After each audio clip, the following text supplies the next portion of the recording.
Vous aider à aller de l'avant. Amen. Être inscrit à l'école, c'est une bonne chose.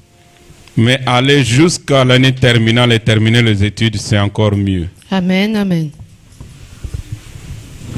Le meilleur est à venir.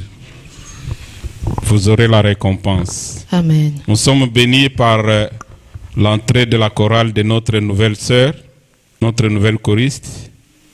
Que Dieu te fortifie et que Dieu te protège. Toutes les attaques de l'ennemi contre les choristes, nous les brisons au nom de Jésus. La même chose, j'ai toujours dit que Dieu puisse être un bouclier pour celui qui monte ici, qu'il soit aussi ton bouclier. Amen. Je vous salue tous au nom de Jésus. Nous rendons grâce à Dieu pour ce moment merveilleux que nous avons passé dans la présence de Dieu. Je remercie chacun d'entre nous pour sa participation. Je remercie aussi tous les serviteurs de Dieu.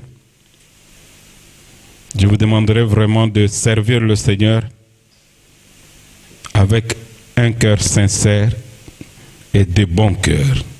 Servir le Seigneur avec joie. Il y a une grande récompense qui nous attend.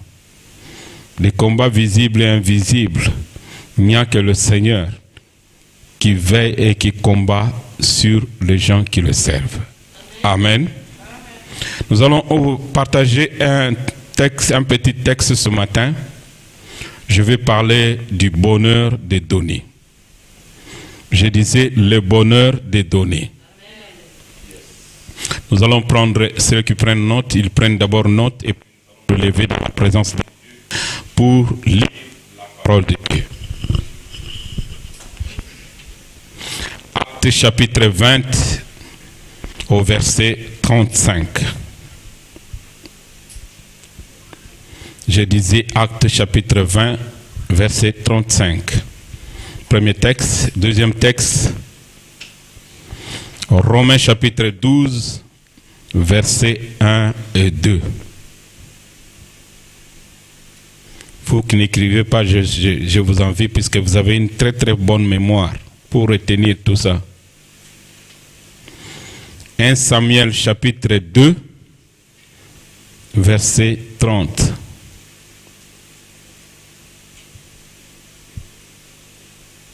« 1 Samuel chapitre 2 verset 30.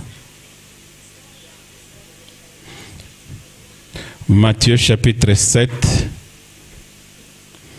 verset 12. Et nous allons terminer par, j'ai dit Matthieu chapitre 7 verset 12. Nous allons terminer par Proverbe verset 29 à 30.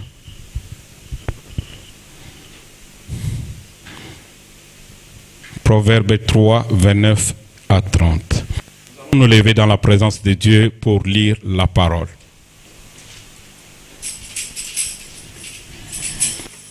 Chapitre 20, verset 35.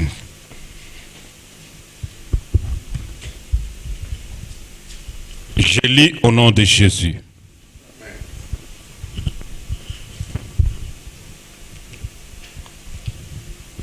Je vous ai montré de toute manière que c'est en travaillant ainsi qu'il faut soutenir le faible.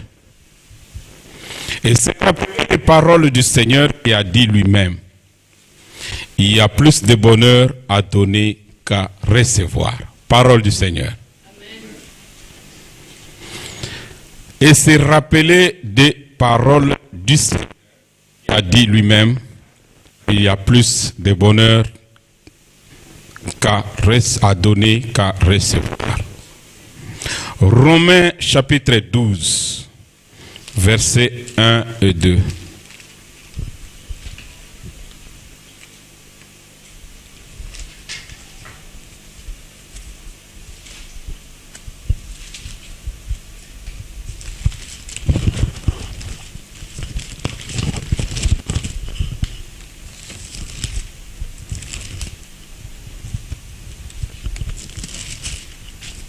Je lis au nom de Jésus. Je vous exhorte donc, frères, par les compassions de Dieu, à offrir vos corps comme un sacrifice vivant, saint, agréable à Dieu, ce qui sera de votre part un culte raisonnable. Ne vous conformez pas au siècle présent, mais soyez transformés par le renouvellement de l'intelligence, afin que vous puissiez discerner quelle est la volonté de Dieu, ce qui est bon, agréable et parfait. Parole du Seigneur. Je vais lire le dernier texte, dans 1 Samuel chapitre 2 et 30. Le reste, on va lire progressivement.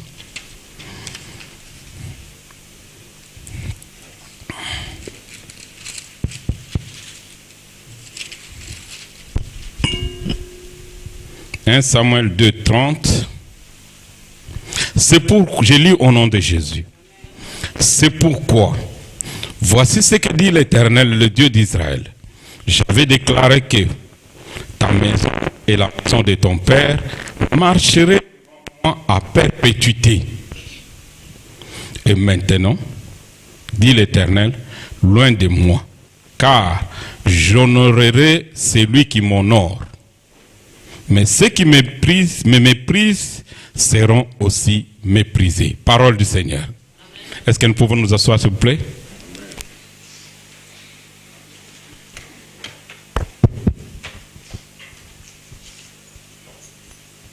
Bien-aimé, je parlais du bonheur.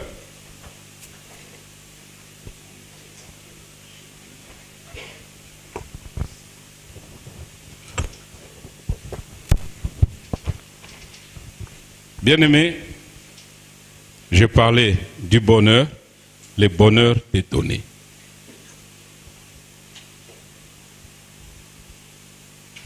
La Bible dit, je vous ai montré toutes les manières que c'est en travaillant ainsi qu'il faut soutenir le faible.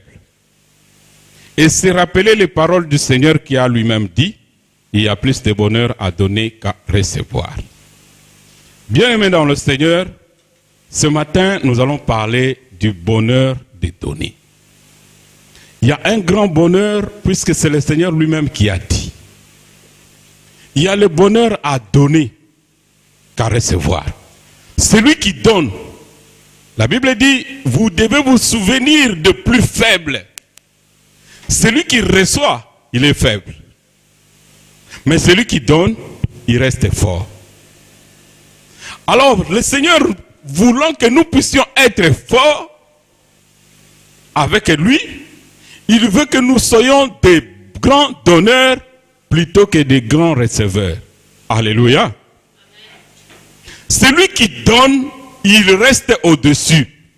J'ai toujours dit, la main qui reçoit, elle est toujours en bas par rapport à la main qui donne.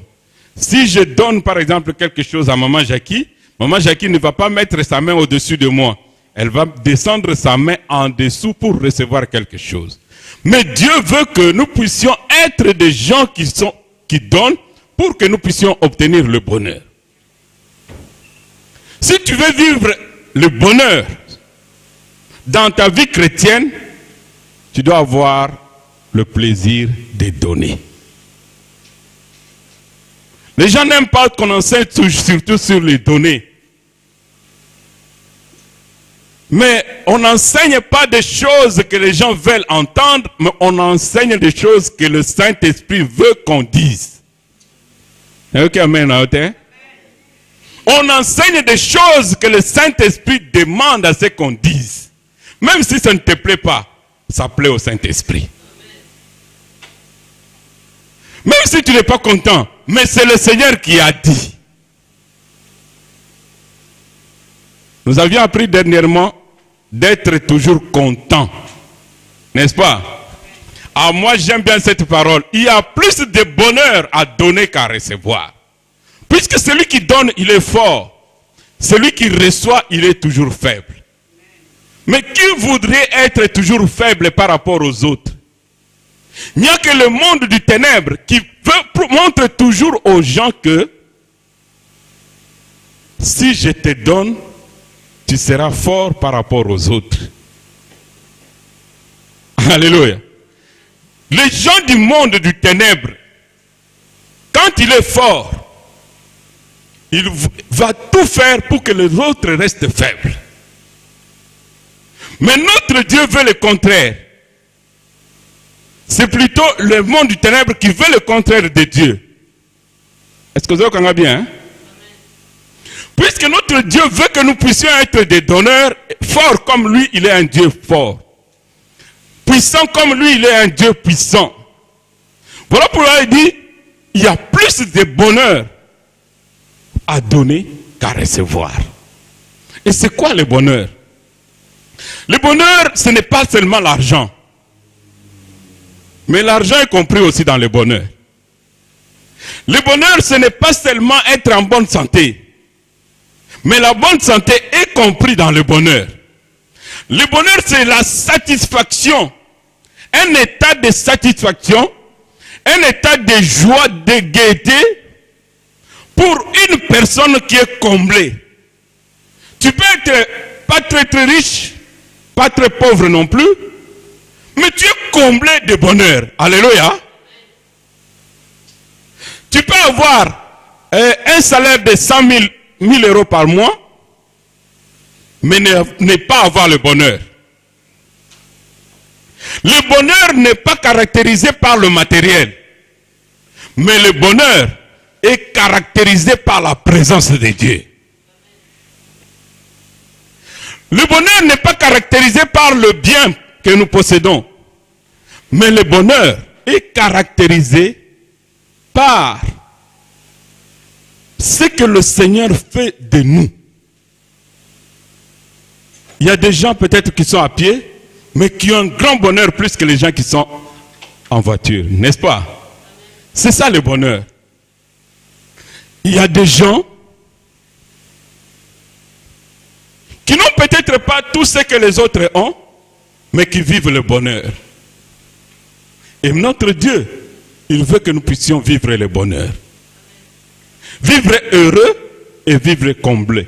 Pourquoi? Puisque nous donnons. Puisque le Seigneur lui-même, il a commencé par nous montrer l'exemple. Il est un grand donneur. Alléluia. Parfois, nous ne nous donnons pas. Nous donnons toujours des choses qui ne nous intéressent plus.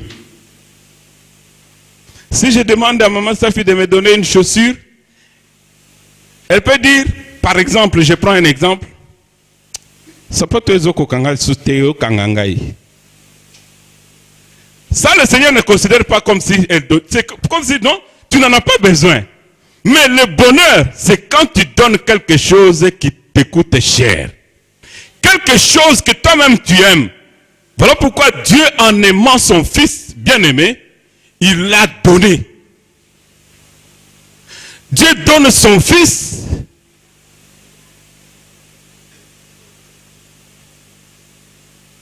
Dieu donne son Fils. Alléluia. Il donna son Fils. Puisque son Fils coûtait quand même très très cher. La Bible dit, son sang a un grand prix. Mais Dieu, par amour, il donne son Fils pour toi et pour moi. Soyons des donneurs bien-aimés. Mais est-ce que toi et moi nous donnons? Quand nous donnons des choses qui ne nous servent plus à rien. Parfois quand nous donnons à contre-cœur. Ou nous donnons par contrainte.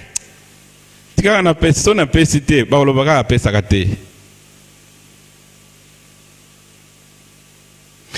recevons des gens, nous recevons à contre-cœur. Quand nous partageons à contre-cœur. Mais le Seigneur, il voit le cœur. Alléluia. Romains chapitre 12. Nous devons apprendre à donner pour vivre le bonheur. Beaucoup de gens n'ont pas le bonheur puisqu'ils donnent, ou ils donnent mal, ou ils ne donnent pas.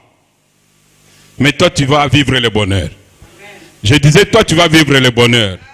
Nous devons apprendre à donner le meilleur pour notre prochain. La première chose que nous pouvons donner, puisque Dieu nous a tout donné, c'est d'abord notre cœur et notre vie.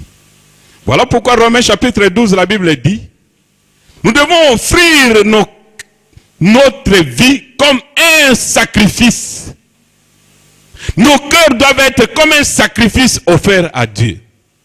Bien-aimé, quand tu as déjà donné ton cœur à Dieu, tu vas donner le reste facilement. Alléluia. Puisque quand tu donnes ton cœur à Dieu, Dieu vient résider dans ton cœur. Les autres choses n'auront plus de valeur. Alléluia. Beaucoup de gens ne donnent pas puisque l'amour de Dieu n'est pas suffisant dans leur vie. Qu'est-ce que toi tu donnes pour Dieu?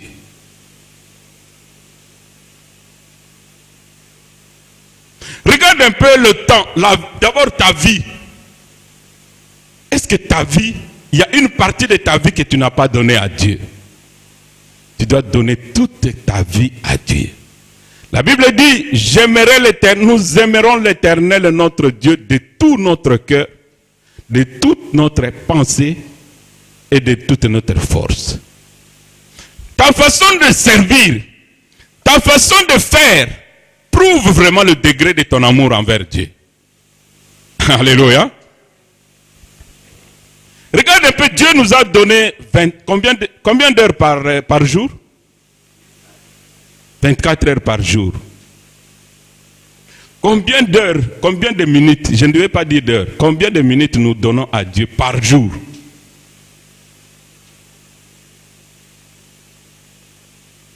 Amen.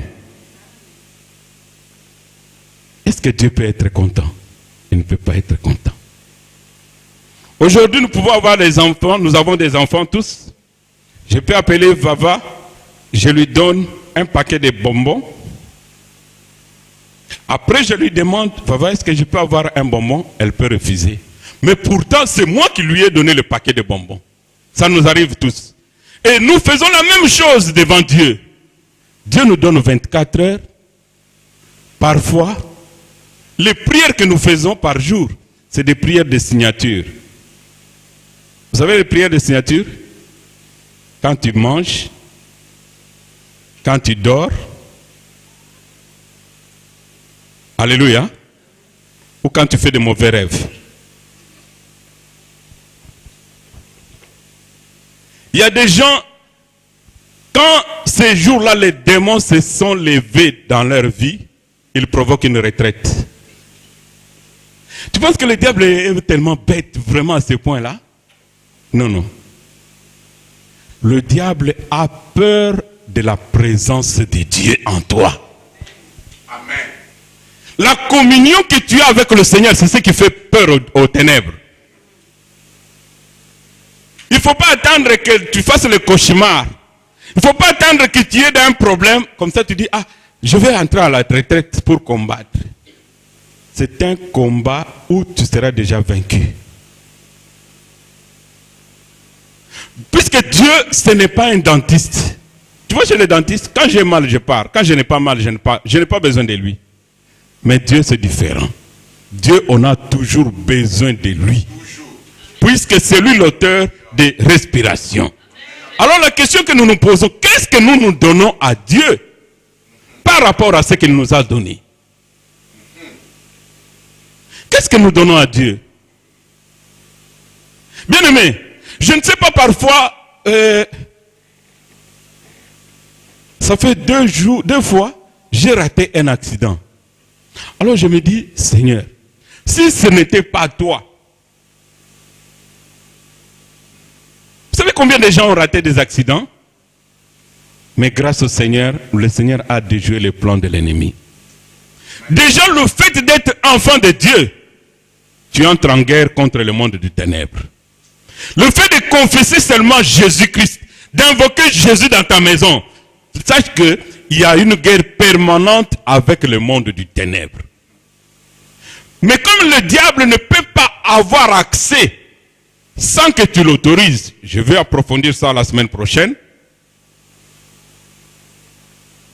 Voilà pourquoi la Bible dit, il rôde. Et en rôdant, il attend que tu puisses l'ouvrir une porte. En rôdant, il attend qu'une fenêtre s'ouvre, une occasion se présente pour qu'il puisse opérer. Alléluia. Ah, je l'interdis d'opérer dans ta vie. Bien-aimé, tu dois avoir du plaisir à donner à Dieu ce qu'il nous donne. Des Chroniques, la Bible dit, tout ce que nous recevons, nous donnons à Dieu, nous l'avons reçu de Dieu. Tu es en bonne santé, tu sers le Seigneur tantôt, tantôt. C'est bien.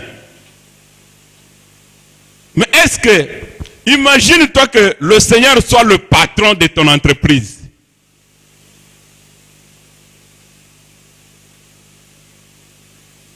Tu serais déjà licencié depuis longtemps. Imagine-toi que le Seigneur soit le patron du tribunal. Toi et moi, nous serions déjà condamnés depuis longtemps. Il y a plus de bonheur à donner qu'à recevoir. Qu'est-ce que toi et moi nous donnons au Seigneur? Il y a beaucoup de gens qui aiment trop demander au Seigneur. Seigneur mon mari, Seigneur mes enfants, Seigneur ma vie, Seigneur mon épouse, Seigneur ceci, mon travail, Seigneur mon mariage. C'est bien, mais en retour, qu'est-ce que toi tu donnes au Seigneur? À un certain moment, il y a de certaines prières qui deviennent vraiment des prières. Je cherche un terme beaucoup plus poli. Des prières qui sont étouffantes. Le Seigneur, il regarde et dit, si je lui donne, après il va encore tourner le dos.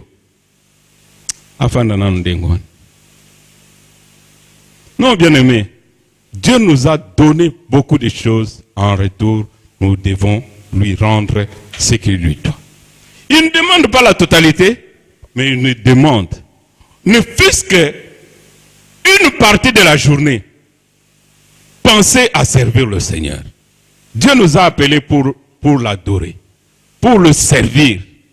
Si Dieu a sorti les enfants d'Israël de l'esclavage, c'était pour un but. Ce n'était pas pour aller mourir dans le désert, mais c'était pour aller le servir. Est-ce que toi et moi, nous servons vraiment le Seigneur sincèrement? La façon dont nous servons, si le Seigneur était vraiment le chef de l'entreprise, on serait déjà viré.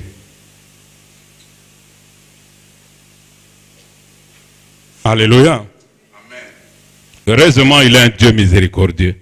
Mais la miséricorde de Dieu a toujours ses limites. Puisqu'il a dit lui-même, j'ai tout créé pour un but. Je vous épargne la suite. Dieu donne ce qui coûte cher. Dieu nous a donné des dons spirituels. Bien aimé, les dons que Dieu nous a donnés, c'est pour l'édification de son Église. Dieu, quand il te donne les dons, c'est pour l'édification de l'Église. Il t'a appelé comme pasteur, exerce le ministère de pasteur. Il t'a appelé comme évangéliste. Il t'a appelé comme diacre. Il t'a appelé comme ancien. Il t'a appelé comme chantre. Il t'a appelé comme lévite.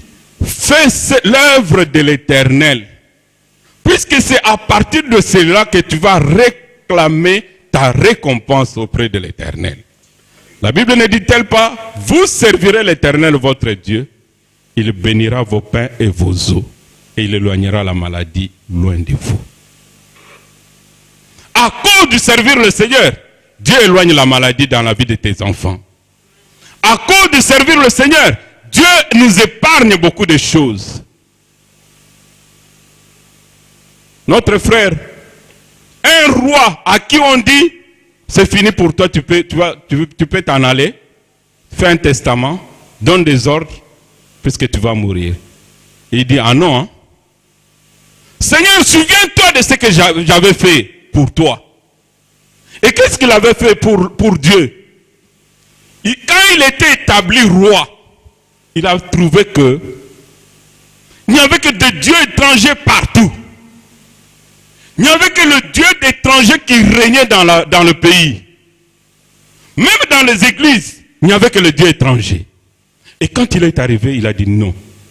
Nous devons revenir à la source. Nous devons tous nous tourner vers le Dieu d'Israël, le véritable Dieu. Il donne l'ordre qu'on puisse détruire toutes les statues que les gens considéraient comme leur Dieu. Il a brûlé. Et Dieu s'est souvenu de lui. Alléluia. Dieu s'est souvenu de lui. Et toi et moi. Est-ce que nous pouvons faire cette prière à Dieu? Dieu s'est souvenu de lui. Bien-aimé, Dieu va se souvenir de tout ce que tu es en train de faire. Dieu va se souvenir de ce que tu es en train de faire. Si tu ne fais rien, ne t'inquiète pas, rien ne rapporte que rien. Rien ne rapporte que rien. Mais fais quelque chose pour que le Seigneur puisse aussi te donner quelque chose. Il y a plus de gens qui aiment bien recevoir. Mais recevoir, ce n'est pas toujours une bénédiction. Puisque Dieu nous dit, il ne nous a pas appelés pour recevoir.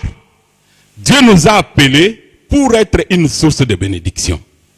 C'est-à-dire quoi? Quand moi, Dieu me donne quelque chose, les gens doivent être bénis à travers le don que Dieu m'a donné. Est-ce que vous avez compris bien? Hein? Quand Dieu te donne quelque chose, cette chose-là doit être une source de bénédiction pour les autres. Si c'est pour toi-même, ce n'est pas une bénédiction.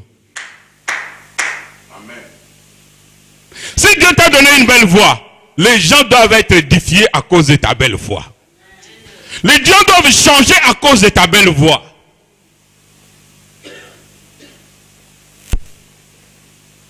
Si Dieu t'a révélé des enseignements, c'est pour l'édification des autres. Quand tu prêches, les gens écoutent, ils sont édifiés. Qu'est-ce que tu as reçu de Dieu? Mais qu'est-ce qu'en retour, toi, tu donnes à Dieu? Il y a plus de bonheur à donner qu'à recevoir. Les Français, je ne sais pas quel auteur qui a dit, Papa Etienne n'est pas là, c'est lui qui pouvait m'aider. Donne-moi un poisson, je vais manger. Ce n'est pas dans la Bible, hein, n'allez pas chercher dans la Bible. Donne-moi un poisson, je vais manger. Mais si tu m'apprends à pêcher, je n'aurai plus jamais faim. Est-ce que tu comprends un peu? Donc, on te donne un poisson, tu vas manger. Mais demain, tu auras encore faim. Hein?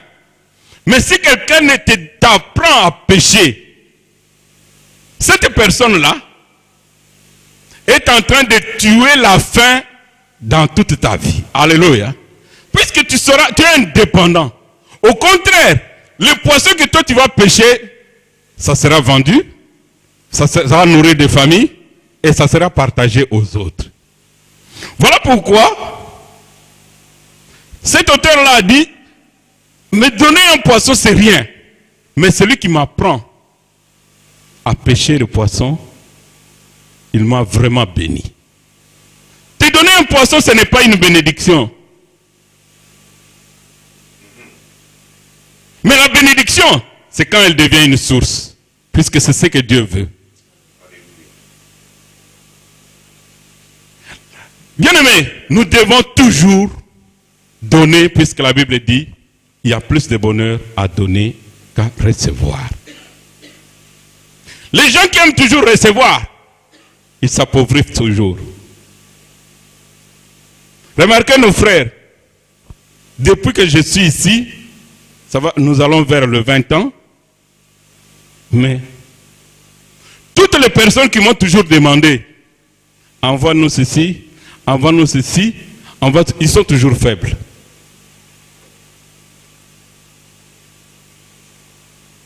Ils aiment toujours recevoir, mais ils n'aiment pas donner. Mais la Bible dit que pour avoir le bonheur, tu dois être un donneur. Bien-aimé, que le Seigneur fasse de toi quelqu'un qui donne. Que le Seigneur fasse de toi quelqu'un qui donne. Donner, ce n'est pas seulement l'argent. tu dois donner pour que les gens soient bénis. Amen. Beaucoup aiment bien demander à Dieu. Puisque quand tu donnes, c'est une sémence que tu es en train de faire. Pas seulement, non seulement pour toi, mais pour ta destinée aussi. Il y a des choses que nous bénéficions aujourd'hui que nos parents ont sémées dans la vie des autres. Je vais vous lire la parole de Dieu. Matthieu chapitre 7 au verset 12.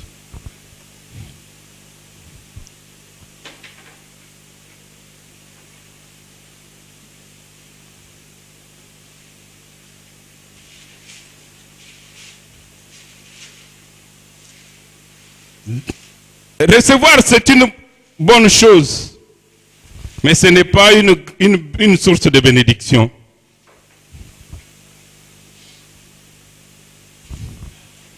Je lis au nom de Jésus. Amen. Tout ce que vous voulez que les hommes fassent pour vous, faites-le de même pour eux, car c'est la loi et les prophètes. Vous avez entendu? C'est la loi et les prophètes.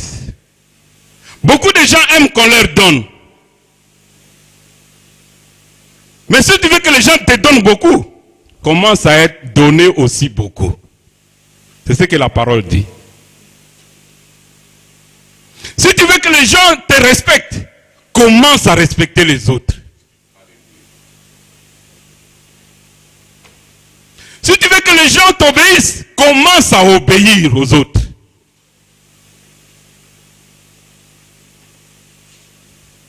J'aime bien mon beau-frère qui veut dire